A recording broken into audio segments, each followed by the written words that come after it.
Hello, McFluffy52 here with some Bloomburrow Magic the Gathering Arena action. Today we are playing a deck I'm calling Jund Outlaws. It's basically just a Jund mid-range deck, which I've been craving playing some mid-range ever since Fable of the Mirror Breaker was banned. It's been kind of hard to put together a kind of Rakdos Jund list that sort of has felt the same. But this list I think is super fun. Not sure how good it is, so we'll have to see how we do on the ranked ladder, but I've been doing a lot of play testing with Bloomburrow, and this is probably the most successful deck that I've put together so far. There's a lot of fun synergies in the deck. We are running a bunch of creature types that are considered outlaws to basically work with Vial Smasher here. Outlaws are assassins, mercenaries, pirates, rogues, and warlocks. And the reason why we care about that, we have this, which is an outlaw that is really good at committing crimes from the new set here. With also, it has Offspring, which is basically Kicker, where you get a 1/1 copy of the card. But yeah, we want to be able to do crimes relatively well, because if we commit a crime with Magda, we make a treasure token, and then if we have 3 treasures, we can go ahead and sacrifice them to make a 4/4 flying hasting scorpion dragon, which is cool. And it also will trigger our free Strider Lookout, which is really cool. Whenever you commit a crime, look at the top 5 cards of your library. You may put a land card from among them onto the battlefield tapped. Triggers once each turn, but if you can trigger it on your opponent's turn by cracking a Fabled Passage and then triggering your Vinelasher, you're ramping twice in a single turn cycle, which is pretty crazy. We're running a ton of mixed removal here. So we have a bunch of cut downs. Oops, where did they go? Cut downs. We got Bitter Triumph. So cut downs, all the small creatures. Bitter Triumphs can hit planeswalkers or creatures. Abrades can hit creatures or artifacts. And then Tear Asunder hits exiles any artifact or enchantment. But if we kick it, it hits anything, which is super, super nice. Now, cool thing here is Maha powers up our cut downs to hit basically all creatures, because when your Shield Druid has 1 toughness, it dies to cut down, because 4 + 1 is 5, and that's 5 toughness or less. So Maha, super nice card, new card from the set. It is 5-drop, 6/5 with flying, trample, and ward. Discard a card, and then creatures your opponents control have base toughness 1. So this also works with the sweeper of choice that we went for in the deck, is Malicious Eclipse. All creatures get -2/-2 until end of turn. If a creature an opponent controls would die this turn, exile it instead. So the idea behind this is, if we have Maha, this is just a really nice one-sided sweeper. And then otherwise, it's really good cleaning up all the small creatures and some of our small creatures, but we get to keep our most valuable creatures like Laughing Jasper Flint, which is an awesome card. Super fun in this deck. It's one of our main card advantage engines, which basically says at the beginning of your upkeep, exile the top X cards from opponent's library, where X is the number of outlaws you control. And then creatures that you stole from their top of their library are going to be outlaws because they're mercenaries. And then we're playing one case, the Crimson Pulse. Hopefully this card will do a lot in this deck. I've run into situations where you kind of just run out of gas, and this says if you have no cards in hand, you solve it, and then when it's solved at the beginning of your upkeep, you draw 2 additional cards. Well, you discard your hand and then draw 2 additional cards. So you draw 3 cards each turn. So that can help you hopefully outvalue your opponent. Let's go and hop into the ranked ladder and see how we can do. Okay. I mean, we can sweeper, which is nice, and we have some Vinelashers we can play turn 1. So I guess this hand is okay. Wish we had a little bit more spot removal and synergy, but forgot to mention we're also playing the Virtues, which work really well with Maha, and then just give us more of a late game plan where we can just reanimate things. Nice to see another land. You can see, get an option menu. The game has been a bit buggy since the, whoops, I should have played the Vinelasher out first, but maybe I'll just hold on to this Vinelasher. Looks like our opponent's playing some kind of Gruul aggro deck, or maybe not. Maybe they're playing Gruul ramp. But I can't. Oh wait, no, I can pull up their graveyard. I don't know. ever since the I'm gonna actually offspring this Vinelasher post combat. We don't really have a ton of instants that we would like to cast besides maybe a braid, so this is a sorcery, so we can just go ahead and tap out and play out the Vinelasher kicked or offspringed. I'm very confused what our opponent is up to. Well, that kind of sucks, but not a big deal. I'm wondering if our opponent is just playing like the Gruul ramp where you smuggler surprise out to like tear the peaks or something like that and kind of finish off your opponent that way.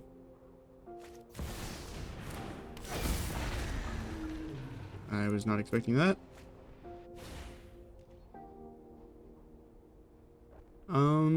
I mean, yeah, braiding does not do anything.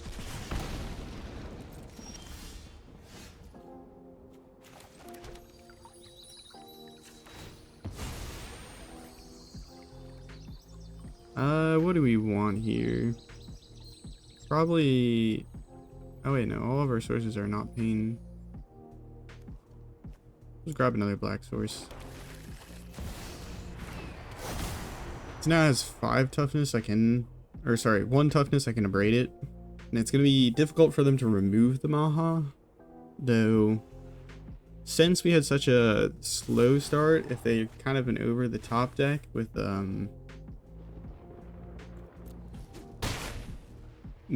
Smuggler Surprise and Tear the Peaks, we might just end up dying. Opponent's finding another land with Analyze the Pollen.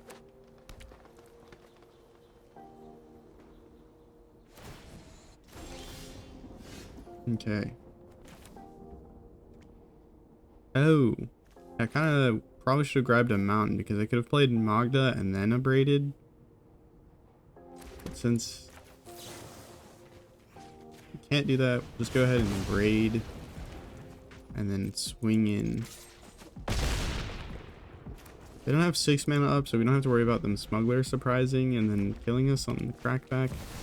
Ballborn Tyrant, that is rough.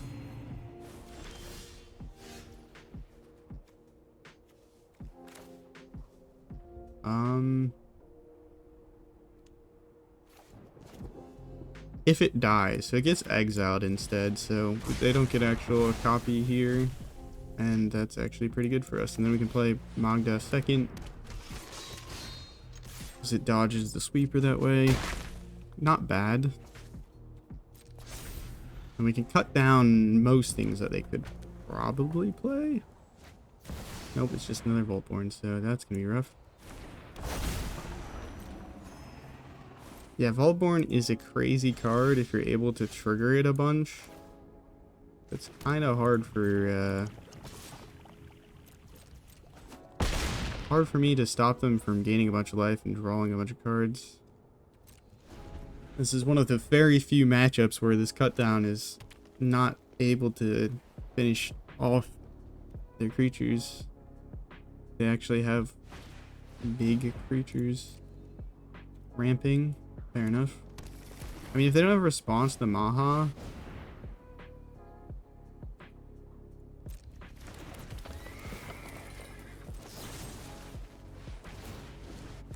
okay. I'm glad that we could cut that down, because if they attacked in, they're about to gain so much life. So they can make it have one saddle, choose a non-legendary creature, create a tap and attacking token copy of it, and then sacrifice it. So they would have gotten the Voltborn Tyrant like kind of clone things.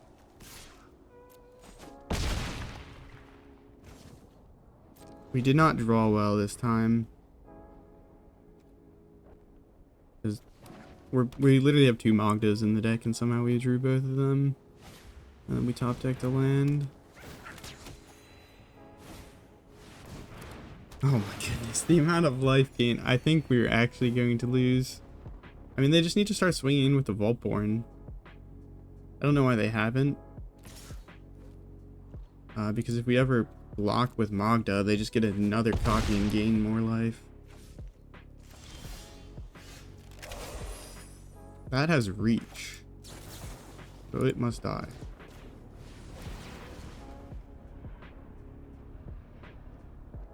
Protection spell? They could have the Smuggler Surprise and give all of creatures with power 4 greater hexproof and indestructible.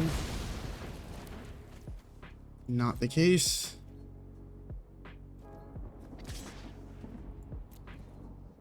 I mean, holding back here is not gonna necessarily help us out, so that Eclipse, Malicious Eclipse did a good job of exiling the last Vaultborn, but they just had another, and I think that's gonna be game. They swing in. We can't block because it has trample, and if we block it, they gain even more life. And they play out like a 4 power creature and draw a card, gain some life. That is rough. We need another Malicious Eclipse, which we only run 2 of them, and we top deck a land.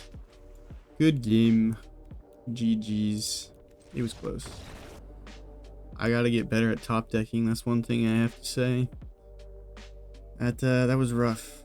Oh, Fireglass Mentor is a huge card from Bloomburrow. I think if you want like a really fun, completely kind of new deck, Rakdos Lizards. I didn't want to make a video on it. Well, at least right now I'm not inclined to make a video on it because I've seen people play the deck, and I don't know, that kind of defeats the interest for me. But it's nice because it works with Gleeful Grenadier, because when this is a Warlock, which is an outlaw, so when it enters the battlefield, it'll trigger Gleeful Grenadier, and then you, at post-combat, you exile the top 2 cards of your library, and you can choose to cast one.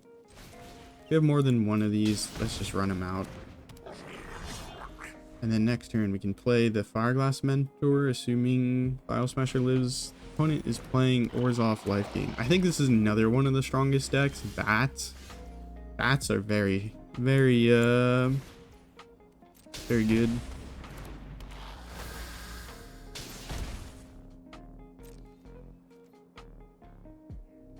I don't think I want to attack in. And then we exile the top 2. Hopefully one of them is a land. One of them is a cut down. Don't really want a Fable Passage here because then we won't be able to cut down their Elasto Core. And I think that was a pretty good sequence, maximizing the value. So hopefully we'll win over the long term. Which maybe is a bad idea against Lifegain, because long term they gain 70 life.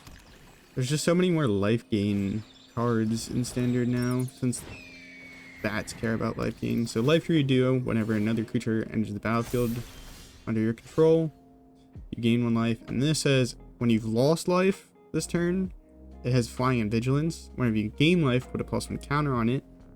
And then if it dies, you get to put the counters on something else, which is pretty crazy. See if I can ruin their day.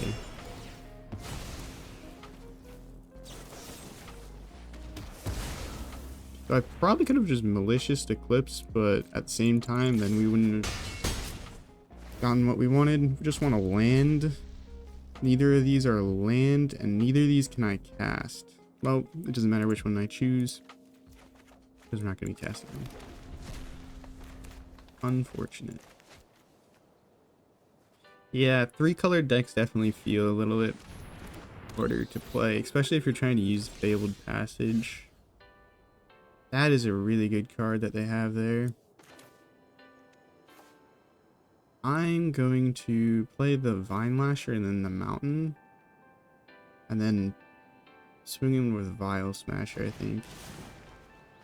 I could Offspring this, but then we're not going to be able to cast. Actually, no, then we wouldn't be able to cast some of the removal spells we might want to hit. Oh, we just need to do that and then swing in. We'll reserve playing a land drop just in case we top deck one. Oh, it's in a braid. Sweet. That was what I was hoping for.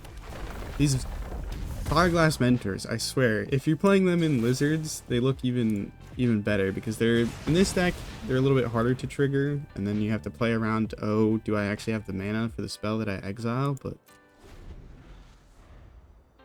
this guy is taking over the game. He's not even a rare. It's an outlaw because it's a warlock and it's a lizard, so it fits in those archetypes. Zorleen, that is not good for us.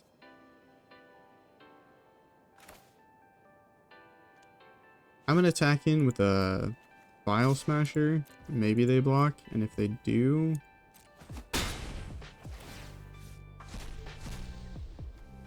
unfortunate. All right, what do we care about more? Probably red sources.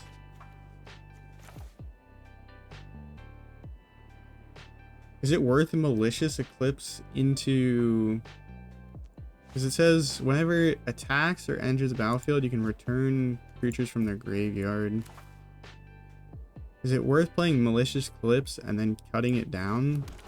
Do we even have enough of the mana to do that? We do. This looks so cheese. But I'm so afraid of this Orlean.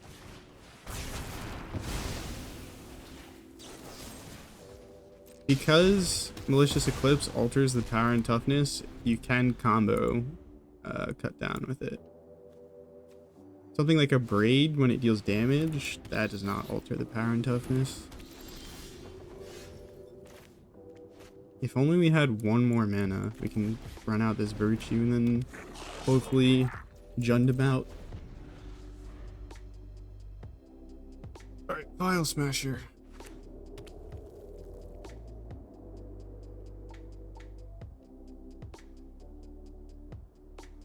The only real reason we're playing green is for Terra Sunder and the Free Strider Lookout or whatever it's called.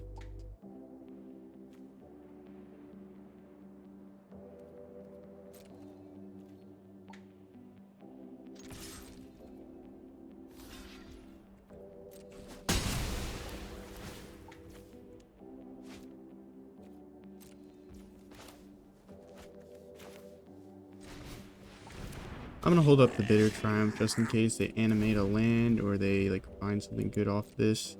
I think Phyrexian Arena is one card that probably should actually be in this deck. So I stole a Phyrexian Arena off of someone else's deck and it felt really good. Oh my goodness, Orlean is just gonna... Dude, this card is so disgusting.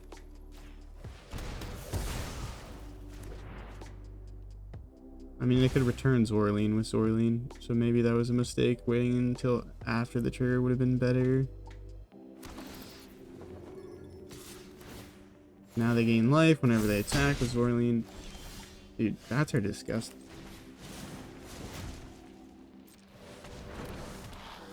I do like the Offspring mechanic and the way it synergizes with, like, some things here. This says for whenever a bat you control, not whenever one or more bats, so they're gonna gain 2 life here, which is really rough. A land gives us a Virtue, but I don't know if that's gonna save us here. We're losing to Phyrexian Arena. Do I need to start the video over and just include Phyrexian Arena in the deck? Maybe Phyrexian Arena is good. That's fair. I don't know why Zorleen says each individual bat triggers her super strong.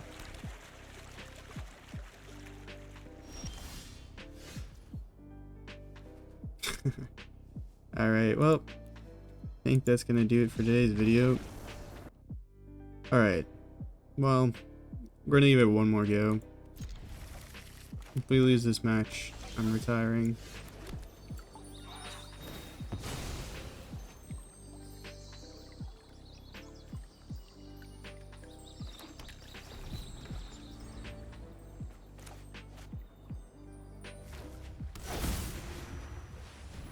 Another Orzhov Lifegain deck. Not a huge fan. Honestly, I wonder if we just need to hold off killing this Life Creed duo, because if they play like Zorleen or something, we would prefer to get rid of it.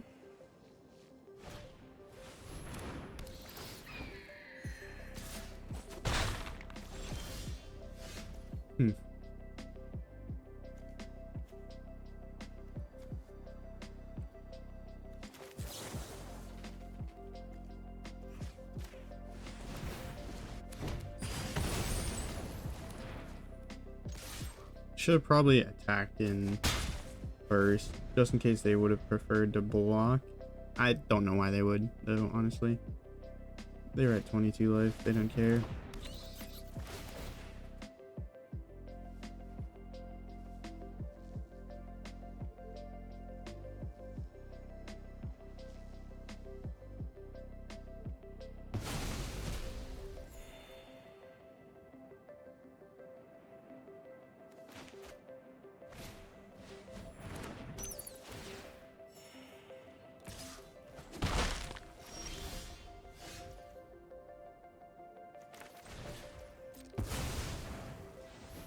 Okay.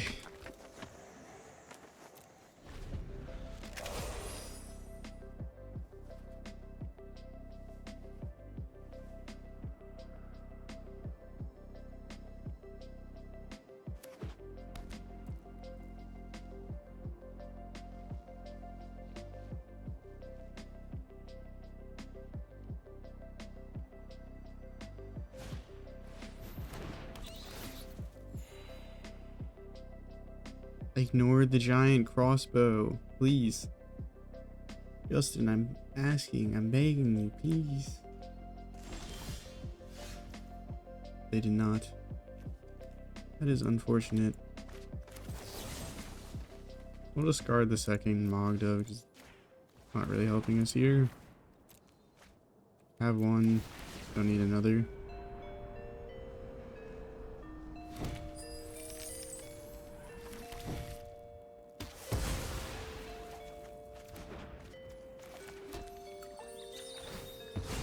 Grab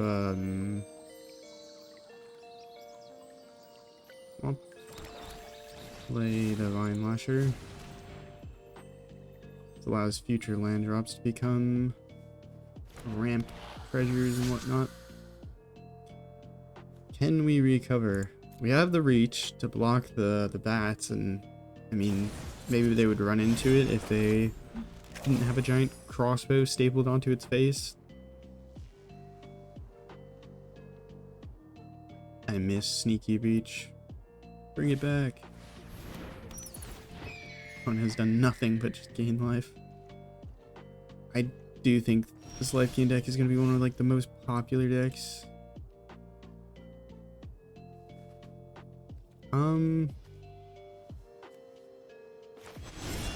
Let's get rid of the Life Creed duo.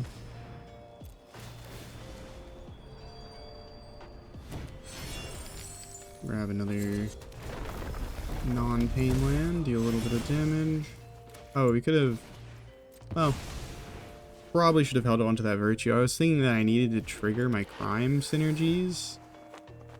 But the reality is I had a land drop, and with the Vinelasher that turns into a crime. So, next turn, we're going to steal a bunch of cards off the top of their deck.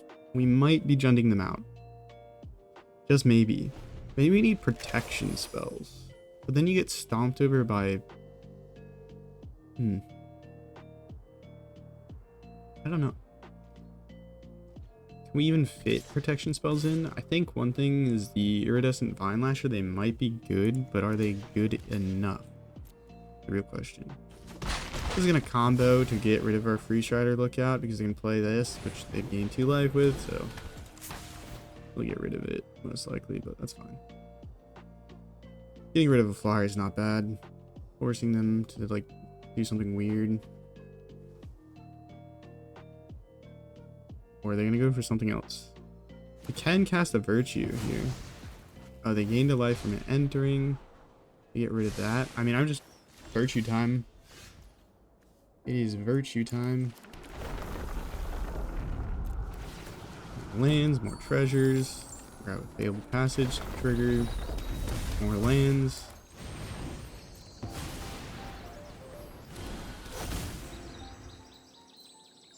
Let me know what the deck is missing. I'm gonna post this video, I think. I've been trying. Let me tell you, I've been playing a lot of games since Bloomburrow came out. I know I haven't posted a video yet, and it's been like 2 days, but I just not been winning. Oh my goodness. No red in our hand though, which makes this hand hard to keep because then you're just doing nothing until turn 3 unless they play like an enchantment that you can Terrace under.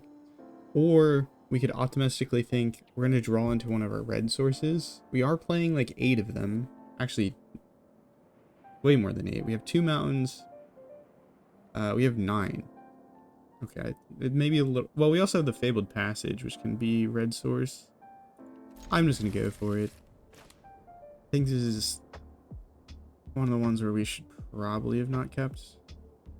Is it worth playing 4 Fabled Passage to...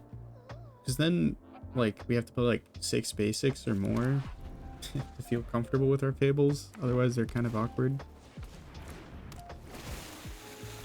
Is Fabled Passage playable in a 3-color deck? I guess is... And we drew it. Okay, this is the awesome curve. File Smasher into Free Strider Lookout is crazy. It's very nice.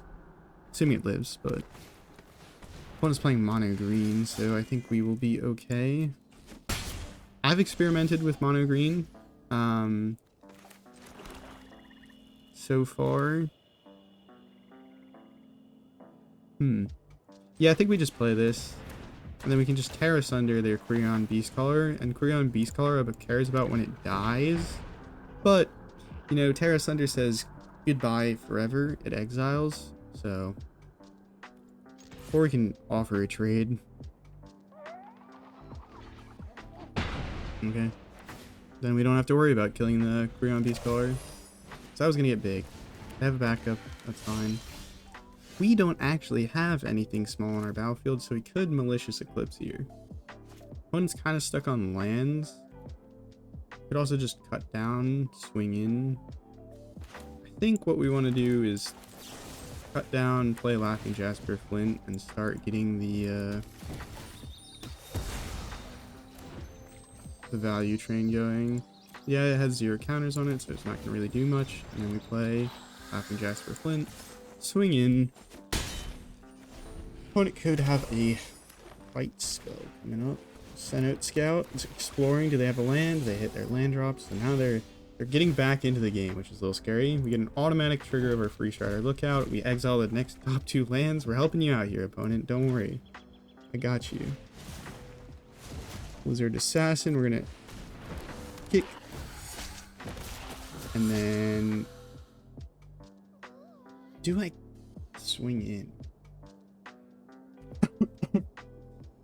I don't think I swing in here just because we're going to have a really powerful Laughing Jasper Flint turn. And then we can also Fabled Passage on their turn to deal some damage. In response, I will grab... Yeah, we'll grab a Swamp. This will trigger the Vinelasher, which will trigger the Free Strider Lookout. And since it's a new turn, we get another trigger. Put that, and then burn them for 4. I feel bad for you, green. It's okay. You got a little bit of pumpage going. Free crime, free card, and yeah, that's the synergies. Holy. Okay, maybe positive win rate. Oh, Maha for the first time. Actually, no, it's the second time because we had it against the Gruul matchup that we lost the first game.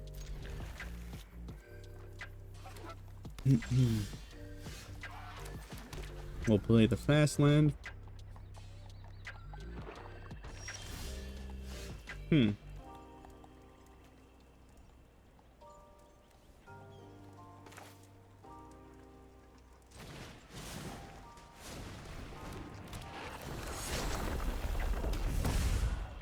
Could have waited a turn if we wanted to try and offspring it, but I don't think it matters.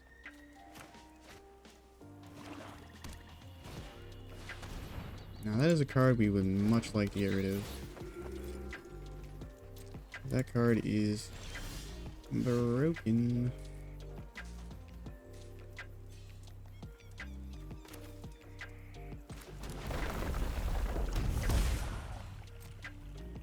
No attacks. This card is so fun. Do you think we might be playing too many of them in this deck? Let me know what you think. I definitely want some feedback on this deck in the comments if you can provide it. Let me know your thoughts. As I said, I played a lot of Bloomburrow yesterday. I played like 30 games. I won like 10 of them, so I had like a 30% win rate. It was abominable. It was terrible. So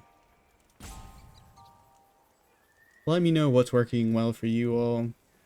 I've been seeing these Lifegain decks, and I tried to make a Lifegain deck, but I don't think I played enough games of it to really understand. And I think I've underestimated Zorleen originally.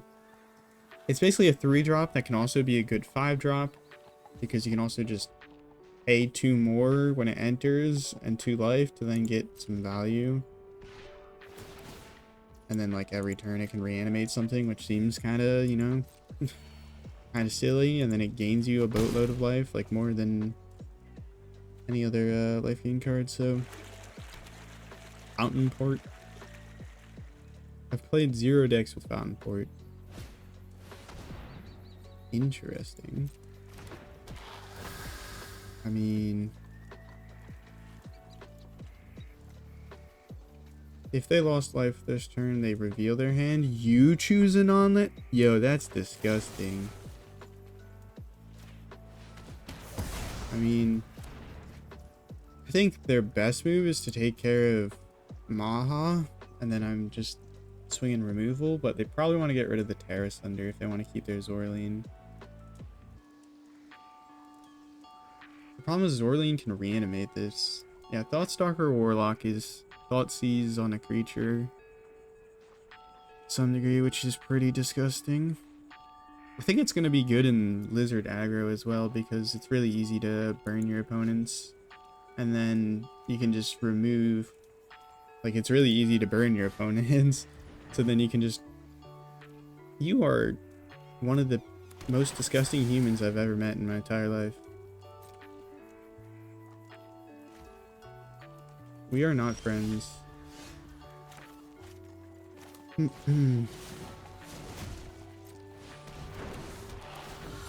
gonna make this as painful for you as possible.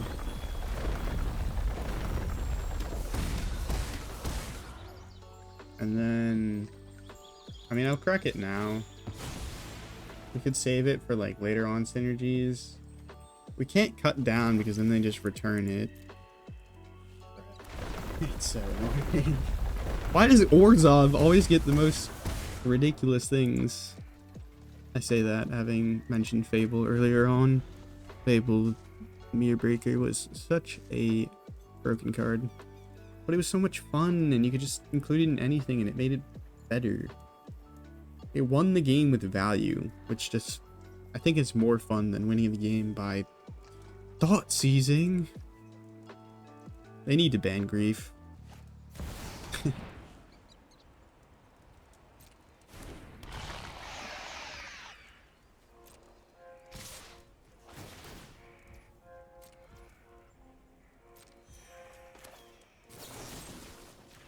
Alright. I don't really want to block, and I don't really want them to draw cards from, or like draw an additional card from that. This is a disgusting Orzhov file that they've put together. I respect it.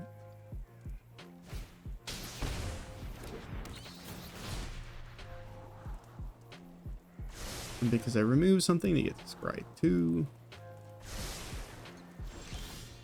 Oh.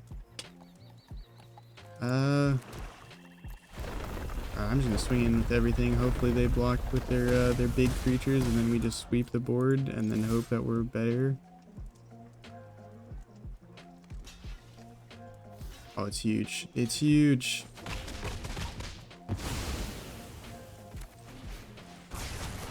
Exiled. Now they just play a new Zorleen and reanimate one of their other creatures. Or they activate Fountain Port and make a 1/1. Does cost them a life. Pay 1 life, tap. Pay 3, tap it.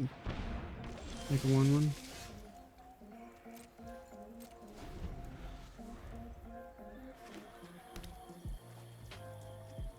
I mean, I'll take my 1.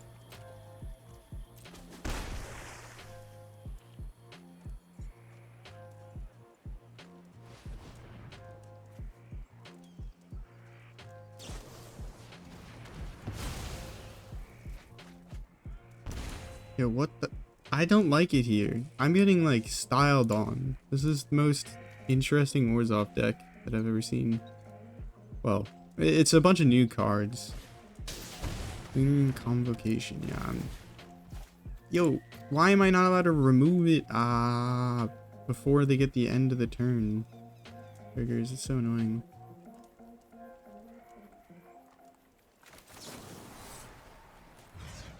Oh.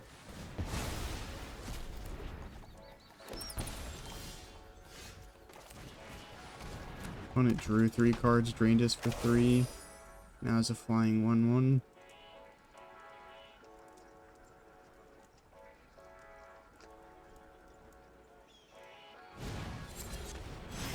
And they got their virtue? Oh. Yeah, we need like more card draw effects in this deck, I feel like. I'm sitting here on no cards. The opponent just drew new. I want to concede. I want to concede. Now they just jam their virtue because they've literally drew so many.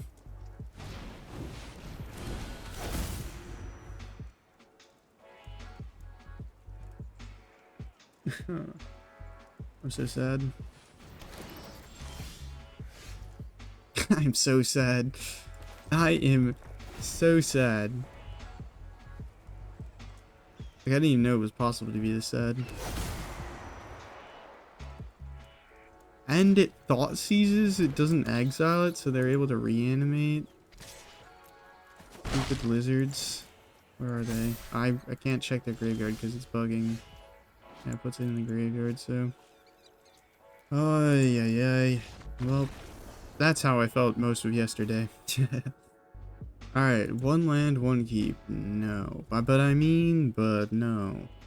Aw, man. That's so close to being good.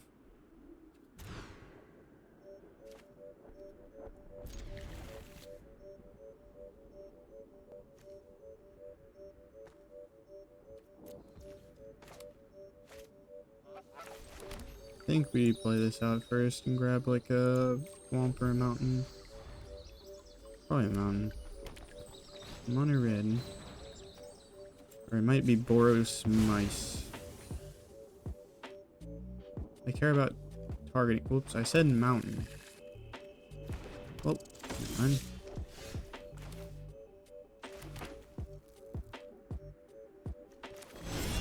Yeah, I'm not gonna let you like pump it a bunch and then have it die and deal power to my face. Damage equal to its power to my face.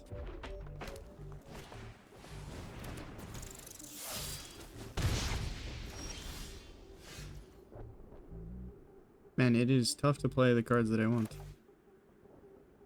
I would like to remove their threats, mostly. Because if any one of these sticks, they just like throw a monstrous rage on it, it deals 6 damage to my face. And then it hurts. I mean, I guess there's an argument to be made about taking 6 damage. And then coming back later on, but that cut down is also not going to deal damage, or remove it if they, if it gains any power, which it could easily do with prowess. So our opponent is playing mono mono red mice, or just mono red aggro. I'm just gonna do this now. They can pump it to protect it, but I just want to get a trigger from Free Strider Lookout. Gives us another land to work with next turn.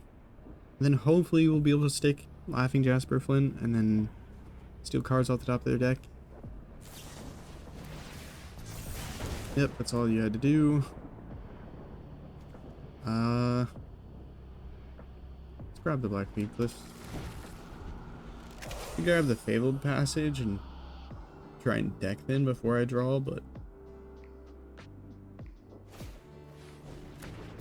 don't know if I mind hitting the land to some degree.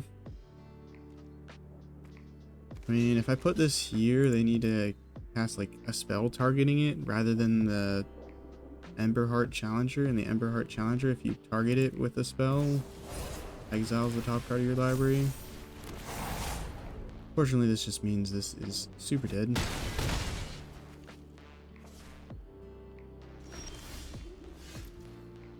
Yeah, that's like a problem right now, is that when you like click to check out their graveyard, you can't really do it, and then it will happen like the next time you have priority. It's annoying. Fix it, wizards. Please. I'm just not gonna block kill me, please.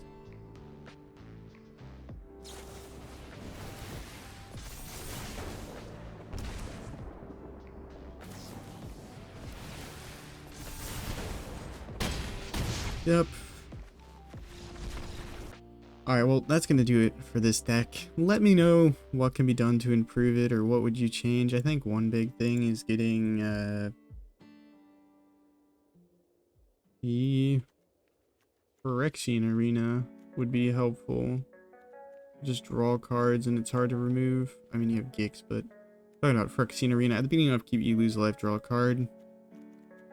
If you can stick that, you won't go out of cards, but we still would have died to mono red in that last game. But honestly, mono red's pretty hard to deal with. We removed multiple things, or at least one thing for the cut down, and they just removed every single creature we played. So let me know what could be done. But that's gonna be all for today's video. If you enjoyed this video, perhaps you'll enjoy the previous video where we played mono green Stompy. This was before rotation. Hopefully I'll have another mono green deck put together soon.